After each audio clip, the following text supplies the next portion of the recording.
नमस्कार, स्वागत करते हैं आपका इस परिचर्चा में। मैं हूं आज आपके साथ दीपक निषाद और हम सभी जानते हैं कि 2 नवंबर को हम प्रतिवर्ष राष्ट्रीय आयुर्वेद दिवस के रूप में मनाते हैं। तो उसी परिप्रेक्ष्य में आज हमने इस परिचर्चा का आयोजन किया है और इस परिचर्चा में भाग लेने के लिए हमारे साथ 2 खास मेहमान आज हमारे स्टूडियोज में उपस्थित हैं। आपका हम परिचय करवा दें। सबसे पहले हम स्वागत करते हैं डॉक्टर संजय खरे का। आप जिला आयुष अधिकारी सागर हैं और साथ ही साथ हमारी दूसरी प्रतिभागी मेहमान हैं वो हैं डॉक्टर कीर्ति पटेल। आप आयुष मेडिकल ऑफिसर हैं सागर से। आप दोनों ही मेहमानों का बहुत बहुत स्वागत करते हैं। धन्यवाद। सबसे पहले डॉक्टर संजय खरे जी, आपसे हम जानना चाहेंगे राष्ट्रीय आयुर्वेद दिवस क्यों मनाया जाता है, क्या इसकी उपयोगिता है? धन्वंतरी जी के अवतरण दिन को धनतेरस के रूप में भारतवर्ष में मनाया जाता है। भगवान धन्वंतरी आयुर्वेद के जनक, आरोग्य के देवता माने जाते हैं और सभी जगह इनकी पूजा होती है। इन्हीं की स्मृति में आज धन्वंतरी जयंती को आयुर्वेद दिवस के रूप में मनाया जाता है। 2016 से जो है आयुर्वेद दिवस मनाने की जो परंपरा है हमारे देश में शुरू की गई है और इसके प्रचार प्रसार के लिए काफी काम किए जा रहे हैं जी। और बहुत उपयोगिता इसकी निकल के सामने आई है। खास एक थीम दिया जाता है, तो इस वर्ष का क्या थीम है? इस वर्ष का शासन के द्वारा पोषण हेतु आयुर्वेद यह थीम रखी गई है, जिसके अंतर्गत अनेक कार्यक्रम होते हैं और मुख्य थीम पोषण हेतु आयुर्वेद ही है। पोषण हेतु आयुर्वेद बहुत महत्वपूर्ण बात है। यहाँ पर डॉक्टर कीर्ति पटेल, आपसे हम जानना चाहेंगे कि पोषण, ये पूरी संकल्पना क्या है, ये कॉन्सेप्ट क्या है और क्यों जरूरी है, क्योंकि थीम इस बार का रखा गया है पोषण हेतु आयुर्वेद जी। हाँ जी, देखिए जैसे कि आपने कहा कि पोषण एक अपने आप में एक बहुत ही ब्रॉड स्पेक्ट्रम वर्ड है। पोषण मतलब एक हम जन भाषा में समझ सकते हैं न्यूट्रिशन। चूंकि आयुर्वेद एक पूर्ण रूप से प्राकृतिक सिद्धांतों पर आधारित एक साइंटिफिक एक शास्त्र है और आयुर्वेद के अनुसार हम पोषण कैसे दे सकते हैं, तो जो पोषण होता है उसको हम ऐसे समझ सकते हैं कि यह स्टार्ट तभी से हो जाता है जब बच्चा अपनी माता के गर्भ में पैदा होता है। गर्भवती माता और बच्चे के 2 साल तक के जो 1000 डेज रहते हैं वो मेन रहते हैं पोषण के लिए। उसमें आयुर्वेद में हम बहुत सारी चीजें करते हैं, जैसे गर्भवती माता के लिए मासानुमासिक कल्प रहते हैं, पर डे की डाइट रहती है कि फर्स्ट ट्राइमेस्टर में क्या डाइट देना है, सेकंड ट्राइमेस्टर में क्या देना, थर्ड ट्राइमेस्टर में क्या देना है। ये पूरी हमारे आयुर्वेदिक शास्त्र में वर्णित है और ये पूरी रिसर्च प्रूव्ड है कि जिन माताओं ने ये सब पूरा फॉलो किया है तो उनके जो बच्चे हैं वो न्यूट्रिशन, प्रॉपर न्यूट्रिशन में रहे हैं, कुपोषण नहीं रहा जिनको। अभी हम आज की उसमें देखते हैं तो आयरन कैल्शियम रिच डाइट, और जो बच्चे हैं उनके लिए क्या करना है, तो आयुर्वेद अनुसार हम, जैसे कि आज ही हमारे जिला आयुष चिकित्सालय में हमने बहुत से प्रोग्राम किए हैं जिसमें आंगनवाड़ी कार्यकर्ताओं को हमने प्रशिक्षण दिया है इस बारे में कि आप क्या करें बच्चों के लिए आयुर्वेद के थ्रू कि बच्चे कुपोषण ना रहें। उसके लिए हमने बला तेल, जो कि मसाज एक अभ्यंग कॉन्सेप्ट है आयुर्वेद में, तो अभ्यंग के लिए बला तेल दिया है और सुपुष्टि योग जिसमें शतावरी, अश्वगंधा जैसी की ड्रग्स रहती हैं वो बच्चों को खाने के लिए देते हैं। और भी कुछ चीजें जो आहार में हम ऐड कर सकते हैं जिससे कि बच्चा कंप्लीट न्यूट्रिशन रहे, उसमें वो कुपोषित ना हो। और जैसे कि हमारे प्रधानमंत्री जी ने भी कहा है, सही पोषण देश रोशन, है ना, तो आयुर्वेद के थ्रू हम ये करने की कोशिश कर रहे हैं। सही पोषण से ही देश रोशन होगा, बहुत अच्छा संदेश है। और पोषण माँ और बच्चे दोनों के लिए बहुत जरूरी है। कुपोषण से बच्चा बचा रहेगा और आयुर्वेद में इसके लिए पूरी मुकम्मल व्यवस्था है। डॉक्टर संजय खरे, आपसे जानना चाहेंगे, क्योंकि मैडम ने कहा कि एक वैज्ञानिक शास्त्र है, तो कई बार इसे लोग जड़ी बूटी का विज्ञान समझते हैं, हल्के में भी लेते हैं, जबकि ये बहुत प्राचीन चिकित्सा पद्धति भारत में है और बहुत मारक है, बहुत कारगर है। तो आप कैसे इस बात को समझाएंगे कि ये वैज्ञानिक शास्त्र है? जी, आपने बहुत अच्छा प्रश्न किया। ये वास्तव में एक कंप्लीट साइंस है जिसको हमारे ऋषि मुनियों ने बहुत सोच के बाद जनमानस के बीच उपयोग के लिए लाए। साइंस इसलिए है कि इसमें जो बेसिक चीज होती है, हर चिकित्सा पद्धति के एक सिद्धांत होते हैं। आयुर्वेद का जो सिद्धांत है वो समानता पर आधारित होता है। आयुर्वेद में दोष, धातु और मल, यह जब समान अवस्था में रहते हैं और मन की स्थिति अच्छी रहती तभी हम उसको स्वस्थ शरीर और स्वस्थ मन बोलते हैं। क्योंकि अकेला स्वस्थ शरीर होना आवश्यक नहीं है, शरीर के साथ स्वस्थ मन का होना भी, स्वस्थ होना भी आवश्यक है। तो इन तीनों चीजों को जब भी हम कोई चिकित्सा देते हैं तो इसमें हम अपने दोष, धातुओं और मलों को जो या तो बढ़ गए हैं या कम हो जाते हैं रोग की अवस्था में, उनको ऐसी औषधियां देते हैं कि समान अवस्था में आ जाए। और इस प्रकार से ये एक लंबा विषय है, लेकिन बेसिक रूप से यही है कि हम इन दोष, धातु और मलों को समान स्थिति में रखते हैं ताकि मनुष्य स्वस्थ रहे। दोष, धातु, मल, 3 चीजों की बात आपने की। इनका साम्य अवस्था में होना, संतुलन में होना बहुत जरूरी है। कम और ज्यादा होता है, ऐसी अवस्था में आदमी रोगग्रस्त होता है। और आयुर्वेद इन चीजों को ध्यान में रख करके, इनका आकलन करके इलाज करता है। और डॉक्टर कीर्ति पटेल, यहाँ पर आपसे हम जानना चाहेंगे कि बहुत प्राचीन चिकित्सा पद्धति होने के साथ साथ प्राकृतिक चिकित्सा पद्धति भी है और समस्या को जड़ से खत्म करने पर विश्वास रखता है। ये इसके साइड इफेक्ट जो है बहुत होते नहीं है, एक तरह से कह लिया जाए तो। कोई खास ऐसे रोग जिनके बारे में हमारे श्रोताओं को आप बताना चाहें, जिनका इलाज बहुत अच्छे तरीके से आयुर्वेद में होता है? चलिए दीपक जी, जैसे देखिए आप, जो डिसीज रहते हैं इसको ब्रॉडली 2 चीजों में डिवाइड किया जाता है, communicable disease, non communicable disease.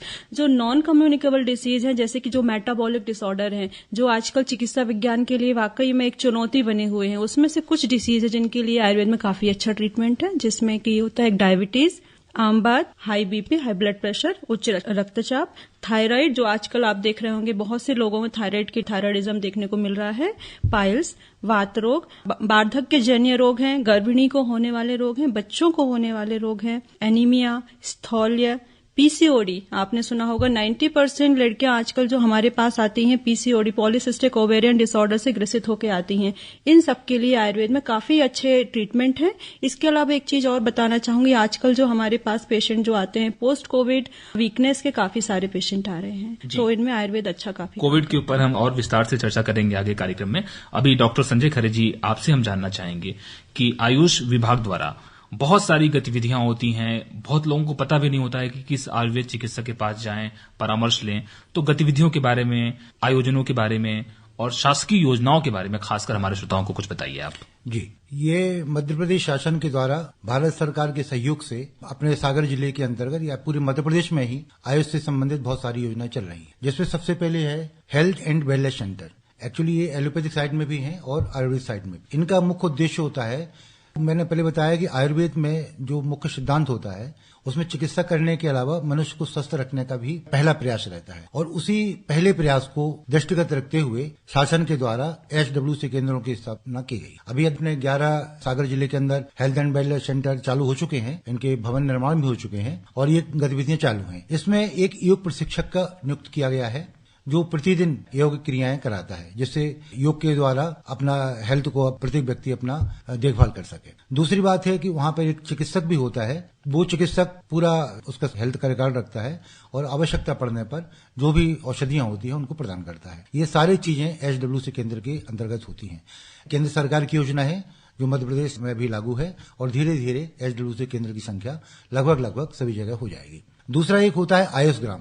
यह भी एक केंद्र सरकार की योजना है जो मध्य प्रदेश पूरे भारतवर्ष में लागू है, और अपने मध्य प्रदेश में अभी सागर जिले में 3 आयुष ग्राम बनाए गए हैं। इन 3 आयुष ग्रामों में एक प्रोफार्मा हम लोगों के पास है, जिसमें हम एक पूरी फैमिली का, प्रत्येक व्यक्ति का अलग अलग स्वास्थ्य रिकॉर्ड रखते हैं, और इन स्वास्थ्य रिकॉर्डों के साथ साथ वहां पर जो अपने सागर जिले के अंदर विशिष्ट औषधियां, जैसे प्रत्येक जिले में कहीं जगह औषधियां पाई जाती हैं, उसमें सागर जिले के अंतर्गत जो विशिष्ट औषधियां हैं आयुर्वेद से संबंधित, उनका रोपण भी किया जाता है। उनके लिए ग्राम सरपंच महोदय से मिलकर, जिला पंचायत से मिलकर, कलेक्टर सर के निर्देशन में ये सारी योजनाएं हम लोग लागू करते हैं।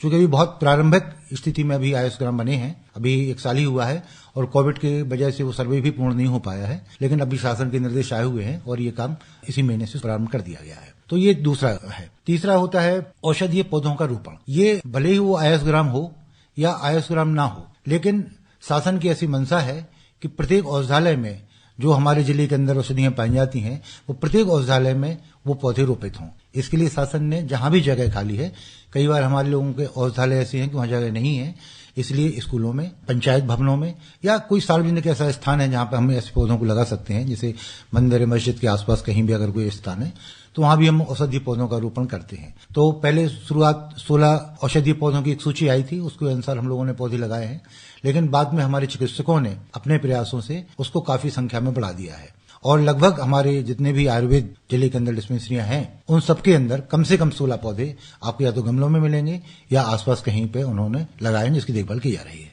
जी, यानी बहुत सारी योजनाएं हैं जो आयुष विभाग के माध्यम से जिले स्तर पर, छोटे छोटे गांव स्तर पर, खंड स्तर पर लागू हो रही हैं। यहाँ पर एक चीज हम जानना चाहेंगे कि जैसे हम प्राचीन चिकित्सा पद्धति की बात कर रहे हैं, आयुर्वेद की बात करें तो समय के साथ चीजें बहुत प्रचलित भी हुई हैं, जैसे योग बहुत प्रचलित हो गया है राष्ट्रीय अंतर्राष्ट्रीय स्तर पर। वैसे ही हम यदि आयुर्वेद चिकित्सा पद्धति की बात करें तो चर्चा की जाती है पंचकर्म की, बहुत नाम है। तो ये क्या है और क्यों करवाया जाता है इसे? जी दीपक जी, पंचकर्म जैसे कि एक नाम से ही समझ में आ रहा है, पंच मतलब 5, कर्म मतलब क्रियाएं। इसे 5 प्रकार की एक एक्टिविटीज हैं, एक तरह से क्रियाएं हैं जो कि हम करते हैं पेशेंट के ऊपर। आयुर्वेद जैसे कि आपने पहले ही बोला था कि एक जड़ से खत्म करने वाली एक विधा है, एक साइंटिफिक विधा है आयुर्वेद। तो उसमें क्या करते हैं, कभी हम जो मेडिसिन देते हैं पेशेंट ठीक हो जाता है, कई बार क्या होता है कि मेडिसिन देने के बाद ही पेशेंट ठीक नहीं हो रहा है वो, तो उसमें हम पंचकर्म मतलब detoxification of the body. Ayurveda वात पित्त कफ 3 दोषों पर आधारित है।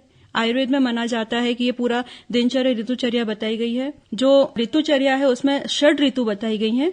वर्षा ऋतु में वात का प्रकोप होता है, उसके लिए हम पंचकर्म के अंतर्गत वस्ती मतलब एनिमा दिया जाता है। शरद ऋतु जो कि अभी चल रहा है, सितंबर अक्टूबर जो टाइम रहता है, उसमें पित्त का प्रकोप होता है, उसमें विरेचन देते हैं मतलब लूज मोशन, दवाइयां देके वो किया जाता है। और बसंत ऋतु जो होता है फरवरी के टाइम पे जो एक सीजन आता है, उसमें कफ का प्रकोप होता है, तो हम उसमें वॉमिटिंग वमन क्रिया कराते हैं। ये तो मेजर क्रियाएं हो गई। उसके अलावा अभ्यंग, स्टीम बाथ, स्वेदन जिसको कहते हैं, आजकल आप देखते होंगे बड़ी बड़ी 5 स्टार होटल्स में स्पा थेरेपी चलती है, वो एक आयुर्वेद का एक छोटा सा पार्ट है, प्री कर्म है वो। तो इसके अनुसार क्या होता है कि डिसीज व्यक्ति का पूरा डिटॉक्सिफिकेशन तो आने वाली डिसीज ना होने पाए, उसके लिए एक बहुत अच्छा एक पंचकर्म आजकल समाज में बहुत अच्छे से लोग पेशेंट बोल के आते हैं कि हमें पंचकर्म चाहिए, क्रिया चाहिए, ऐसे करके। जी, ये आयुर्वेद के ये छोटी सी विधा का ये जो प्रचलित होना अपने आप में दिखाता है कि आयुर्वेद अपने आप में कितना बड़ा विज्ञान है, जब इसका एक छोटा सा भाग इतना प्रचलित हो रहा है। डॉक्टर कीर्ति पटेल, बहुत विस्तार से आपने बताया। और डॉक्टर संजय खरे जी, यहाँ पर आपसे हम जानना चाहेंगे कि समय के साथ जो है तकनीकी बदलती रहती है, तो आयुष विभाग भी क्या कुछ ऐसा प्रयोग कर रहा है कि मोबाइल एप्लीकेशंस के माध्यम से, संचार के दूसरे माध्यमों के माध्यम से लोगों तक पहुंचना, एप्लीकेशंस के माध्यम से उनको जोड़ना, उन तक सूचनाएं और परामर्श पहुंचाना, तो क्या ऐसी कुछ गतिविधि आयुष विभाग द्वारा की जा रही है? जी हाँ, विगत 4-5 वर्षों से मैं देख रहा हूँ, यद्यपि मेरी सेवा तो 33 साल से ऊपर हो गई है, लेकिन मैं विगत 4-5 सालों से देख रहा हूं कि जितना आयुर्वेद को अब महत्व दिया जा रहा है, उतना पिछले तमाम वर्षों में महत्व नहीं मिला है। और उस तरीके से आजकल के जो संचार माध्यम है, लोगों से संपर्क करने के जो माध्यम है, उन माध्यमों को अब समानता को साथ में लेके चलते हुए एक आयुष मंत्रालय मध्य प्रदेश शासन के द्वारा वैद्य आपके द्वार एक ऐप बनाया गया है, जिसमें आयुर्वेद के विशिष्ट चिकित्सकों, जो अपने सफल चिकित्सक हैं, जिनका समाज में नाम है, ऐसे आयुर्वेद महाविद्यालयों के, होम्योपैथिक के और यूनानी के, ऐसे तीनों लोगों के चिकित्सक उसमें सम्मिलित हैं। उनके फोन नंबर दिए गए हैं और अलग अलग विधाओं के, मेडिसिन से संबंधित, सर्जरी से संबंधित, महिलाओं से संबंधित, बच्चों से संबंधित, हर प्रकार से जो हमारे चिकित्सक होते हैं, वो अच्छे चिकित्सक वहाँ उस ऐप में उपलब्ध हैं। आप उनसे संपर्क कर सकते हैं, उनके फोन नंबर दिए, उनसे बात कर सकते हैं, उनसे अपॉइंटमेंट ले सकते हैं और उनसे चिकित्सा भी ले सकते हैं। और अगर चिकित्सा ना भी लेना चाहें, तो किसी चीज के बारे में समझना चाहें, तो वो परामर्श भी दे दें। निःशुल्क परामर्श ले सकते हैं। निःशुल्क परामर्श, बहुत अच्छी सेवा ये प्रारंभ की गई है। डॉक्टर कीर्ति पटेल, यहाँ पर आपसे एक चीज और समझना चाहेंगे हम। जैसे आपने पंचकर्म प्रक्रिया के बारे में बहुत विस्तार से बताया। हमारे देश में परंपराओं का देश रहा है और परंपराओं की बहुत यहाँ पे महत्ता है, संस्कारों की बड़ी महत्ता है। तो हम 16 संस्कारों की बात करते हैं, तो बच्चों के लिए खासकर जो स्वर्ण प्राशन संस्कार किया जाता है, ये क्या है? क्योंकि आयुर्वेद में ये भी बहुत प्रचलित हो रहा है। हाँ जी सर, ये स्वर्ण प्राशन मतलब, स्वर्ण मतलब गोल्ड, प्राशन मतलब चटाना, ये आयुर्वेद में संस्कार दिए गए। संस्कार का मतलब ही होता है संस्कारो ही गुणांतराधानम, संस्कार के द्वारा हम गुणों की वृद्धि करते हैं बच्चे में। और ये 0 से लगा के 16 साल तक के बच्चों को स्वर्ण प्राशन संस्कार किया जा सकता है। और इसमें जो रहता है प्योर गोल्ड की भस्म का यूज किया जाता है। और अलग एज के बच्चों में डोज भी अलग अलग होता है ना, माइनर डोज से स्टार्ट करके हम मैक्सिमम डोज तक पहुंचते हैं उसको। और ये चीज 1 मंथ तक कंटिन्यू कराई जा सकती है, 6 मंथ तक कंटिन्यू कराई जा सकती है। और जो आजकल प्रचलन में है, वो हर पुष्य नक्षत्र के दिन हम स्वर्ण का प्राशन कराते हैं। और इसके जो स्वर्ण की प्रॉपर्टी है, उसमें क्या है, मानसिक, बौद्धिक, शारीरिक विकास, इंटेलेक्चुअल प्रॉपर्टी डेवलप करना बच्चे में, और बच्चे के सर्वांगीण विकास के लिए गोल्ड का जो रिसर्च बेस्ड है, गोल्ड की जो रिसर्च आई है कि इस पर स्वर्ण कितना अच्छा काम कर रहा है। और साथ में स्वर्ण प्राशन में क्या करते हैं, उसका ब्राह्मी हुई, जटामांसी हुई, गुरुची हुई, ये सारी ड्रग्स मिली हुई होती हैं। तो बच्चों के कंप्लीट ग्रोथ के लिए काफी अच्छा है स्वर्ण प्राशन। सर्वांगीण विकास के लिए बच्चों के स्वर्ण प्राशन, ये जो संस्कार है, बहुत महत्वपूर्ण है। यहाँ पर बीच में चर्चा कोरोना की भी हुई थी, तो अभी जो हमारे तमाम कोरोना वॉरियर्स रहे हैं, खासकर स्वास्थ्य कर्मी, जिसमें आयुष चिकित्सा पद्धति के जो प्रैक्टिशनर थे, वो भी बहुत अच्छे तरीके से कोरोना काल में उन लोगों ने चिकित्सा और परामर्श दिया।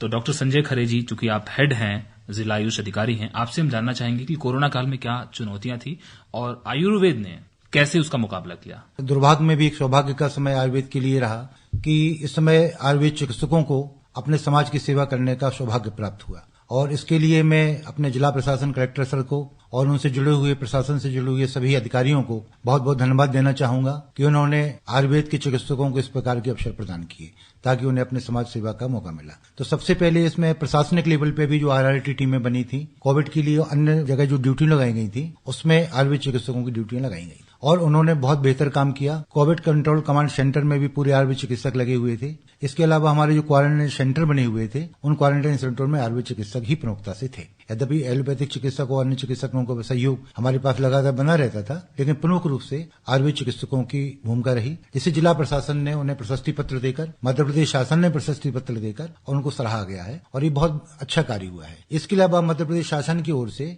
कोरोना को रोकने के लिए और इम्यूनिटी बूस्टर के रूप में इम्यूनिटी बढ़ाने के लिए त्रिकटु काढ़ा हम लोगों के यहाँ दिया और अपने जितने भी क्वारंटाइन सेंटर थे वहां पे एक आरोग्य कषायम काढ़ा जो हम लोगों ने अपने जिला चिकित्सालय में बनाते थे और प्रत्येक क्वारंटाइन सेंटर में, जिला चिकित्सालय में और मेडिकल कॉलेज में जो भी कोविड के भर्ती मरीज थे उन लोगों तक हमने वो पहुंचाया। और ग्रामीण क्षेत्रों में पैकेट 50-50 ग्राम के हम लोगों ने ऐसे पैकेट बना के और घर घर जाके ये त्रिकटु काढ़े का चूर्ण उनको दिया ताकि वो अपने इम्यूनिटी बूस्टर करें। दूसरी बात यह है कि ऐसे होम्योपैथिक मेडिसिन भी हम लोगों ने बहुत बड़ी संख्या में 6-7 लाख लोगों को पूरे जिले में बांटी है उस समय। उसमें जिला पंचायत का बहुत सहयोग रहा, जिनके माध्यम से आंगनबाड़ियों का सहयोग रहा, जिनके माध्यम से हम इस बड़े कार्य को कर पाए हैं। जी, पूरे कोरोना काल में जो हमारे आयुर्वेद चिकित्सक थे, आयुष चिकित्सक थे, बहुत महत्वपूर्ण भूमिका इन लोगों ने निभाई। डॉक्टर संजय खरे जी, आपने बताया बहुत विस्तार से इसके बारे में। यहाँ पर बस एक छोटी सी चीज डॉक्टर कीर्ति पटेल आपसे समझना चाहेंगे कि कोरोना के बाद बहुत सारे पोस्ट कोविड के केसेस भी आए और लोगों को सिम्टम्स पता नहीं चल रहे थे कि ये सिम्टम्स क्यों हो रहे हैं। बाद में हो सकता है कि लोगों ने इस चीज को रेक्टिफाई किया कि चलो ये कोरोना के कारण हो रहे हैं, पोस्ट कोविड हो रहे हैं। तो आयुर्वेद में क्या इसका समाधान है और कैसे कैसे केस आपके सामने आए? अचानक से जब 1.5 साल के बाद में जब कोविड आया, उसके बाद में जो हमारा ओपीडी में पेशेंट आए हैं तो उसमें काफी सारे पेशेंट वीकनेस, हेयर फॉल, ये ज्यादा पेशेंट आ रहे थे। और जब उनका हिस्ट्री लिया गया तो सारे कोविड, मतलब लास्ट 6 मंथ में जिनको कहीं ना कहीं कोविड इन्फेक्शन हुआ है, इनकी फैमिली में कोविड इन्फेक्शन वो किया गया है कि इनको फैमिली मेंबर्स को भी कोविड इन्फेक्शन हुआ है। उसके बाद में जब हमने उनको ट्रीटमेंट दिया, वीकनेस के लिए आयुर्वेद बहुत ही अच्छा रिजल्ट रहे हैं हमारे। और केश पात, जिसको हेयर फॉल बोलेंगे, उसके लिए भी काफी अच्छा आयुर्वेद में रिजल्ट है, जिसमें हम पंचकर्म थेरेपीज करते हैं कुछ और कुछ इम्यूनिटी बूस्टअप ड्रग्स ऐड करते हैं और काफी अच्छे रिजल्ट आ रहे हैं इनके। हमारे पास काफी पेशेंट आ रहे हैं। जी, बहुत अच्छी बात है, बहुत सुखद खबर है कि पोस्ट कोविड का ट्रीटमेंट भी बहुत अच्छे तरीके से आयुर्वेद विज्ञान में चल रहा है, आयुर्वेद चिकित्सा पद्धति में चल रहा है। डिप्रेशन के भी पेशेंट आ रहे हैं सारे हमारे पास में। अवसाद, जो पोस्ट कोविड अवसाद आ रहा है, उसके काफी सारे।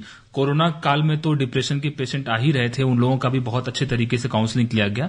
कोरोना के बाद भी जो ये केसेस आ रहे हैं उनका भी बहुत अच्छे तरीके से इलाज किया जा रहा है। बस आखिरी में चलते चलते आयुर्वेद दिवस के ऊपर डॉक्टर संजय खरे, जिला आयुष अधिकारी, आपका क्या संदेश है ताकि अधिक से अधिक लोग इस प्राकृतिक और प्राचीन चिकित्सा पद्धति से जुड़ें और इसे गंभीरता से लें और इसका फायदा लें? सबसे बड़ी बात यह है। निशा जी, बहुत अच्छा प्रश्न किया आपने। एक्चुअली मैं सभी लोगों से विनम्रता से निवेदन करना चाहूंगा कि आजकल के परिवेश में जो आयुर्वेद के अलावा अन्य औषधियां हमारे आसपास हैं या जिनको हम सेवन करते हैं, उससे बहुत सारे लोगों को एलर्जी की शिकायत आती है और एसिडिटी की शिकायत भी बहुत लोग शिकायत करते हैं। आयुर्वेद के मामले में, जैसा भी आपने पहले कहा, कि कुछ गलत भ्रांतियां हैं। उस गलत भ्रांतियों में ये है कि ये सिर्फ की जड़ी बूटी है। वास्तव में ये एक बहुत बड़ा साइंस है और इसमें औषधियों की बहुत बड़ी वैरायटी है। अनेक प्रकार की औषधियां हैं, जिसमें मैं आपको बताऊं कि जड़ी बूटियों के अलावा, माने औषधीय पौधों के अलावा हमारे यहाँ सारे रत्न चिकित्सा भी है। रत्नों की भस्म, हीरा भस्म मिलती है हमारे यहाँ। जितने भी रत्न होते हैं, इन सब की भस्म हमारे यहाँ काम में औषधीय के रूप में लेते हैं। जितने भी हमारे यहाँ धातुएं हैं, उन धातुओं को, चाहे वो लोहा हो, चाहे वो तांबा हो, चाहे चांदी हो, चाहे सोना हो, इनकी भी धातुएं हमारे यहाँ होती हैं। इसके अलावा कुछ विशिष्ट पत्थर होते हैं, उन पत्थरों की भस्मों को भी हमारे यहाँ पर उपयोग किया जाता है। तो आयुर्वेद ऐसा नहीं है सिर्फ जड़ी बूटी ही हो, बहुत विस्तृत मेडिसिन की श्रृंखला है। अनेक प्रकार से जो बहुत तेजी से काम करने वाली औषधियां भी हमारी हैं। तो मैं सबको एक निवेदन करना चाहता हूं कि हमारे आसपास 60 हमारे यहाँ डिस्पेंसरियां हैं पूरे जिले में, एक हमारे यहाँ चिकित्सालय है। तो इन औषधीय केंद्रों पर या चिकित्सालय में अधिक से अधिक संख्या में लोग पहुंचें और आयुर्वेद सेवा का लाभ लें। निश्चित तौर से हमारे योग्य चिकित्सक उनकी अच्छी तरह से सेवा और देखभाल कर सकेंगे। जी, आयुर्वेद सिर्फ जड़ी बूटी नहीं है बल्कि दवाओं की और चिकित्सा पद्धति की बहुत विस्तृत श्रृंखला है, ऐसा आपका कहना है। ये सिर्फ बीमारी को दूर नहीं करता बल्कि आपको आरोग्य की तरफ लेकर के जाता है, कंप्लीट वेलनेस की बात करता है। बहुत अच्छी बात हुई आप लोगों से। डॉक्टर संजय खरे, जिला आयुष अधिकारी सागर, और डॉक्टर कीर्ति पटेल, आयुष मेडिकल ऑफिसर सागर से, आप दोनों राष्ट्रीय आयुर्वेद दिवस के ऊपर हमारे स्टूडियो में आए, आपने श्रोताओं को आयुर्वेद के ऊपर इतनी अच्छी अच्छी बातें बताई। निश्चित रूप से उनको बहुत लाभ मिलेगा इसका, ऐसी हम कामना करते हैं। बहुत बहुत शुक्रिया आपका हमसे जुड़ने के लिए, हमारे स्टूडियो में आने के लिए। धन्यवाद जी, धन्यवाद।